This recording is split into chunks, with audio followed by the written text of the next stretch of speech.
Ревизоры ознакомливаются с функциями учреждения, проверяют оборудование и условия работы сотрудников. Общественники общаются с сотрудниками медико-санитарной части, чтобы узнать об их чаяниях.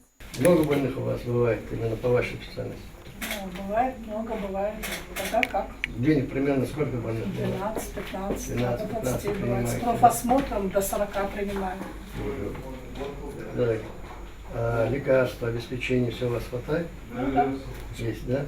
Эта проверка проходит в рамках всероссийской акции «Гражданский мониторинг». Убедившись, что работа в этом кабинете налажена, комиссия направляется дальше. Обеспечение, питание, все довольны? Пешблок нормально работает? Самое главное. Да, Машу.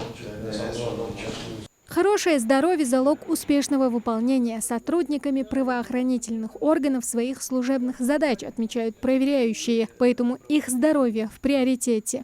Все хватает, все Самое есть. главное, питание нормально?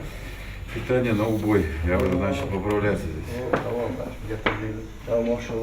МВД, МЧС, ФСИН, медико-санитарная часть региона обслуживает сотрудников практически всех силовых подразделений и ведомств Ингушетии. Сколько у вас тут больных? Наличные 9 человек. 9 человек. Они у вас круглосуточно? Да, да? круглосуточно, да.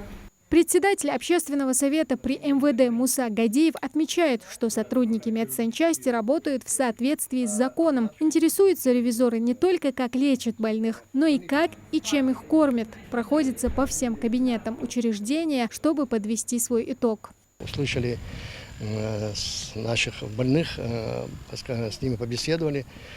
Видим, какое состояние сегодня внутри больницы, чистота, порядок, лекарств хватает, врачи довольны, больные самые главное довольны. Проверили также пищеблок, кормят тоже неплохо, ежедневно у них идет новый рацион, продукты обновляются, проверяются. Все это сегодня можно сказать, что положительный результат для наших сотрудников. Акция «Гражданский мониторинг» проходит с целью укрепления доверия между гражданами и органами внутренних дел. Тамара Хашагульгова, Магаз 24.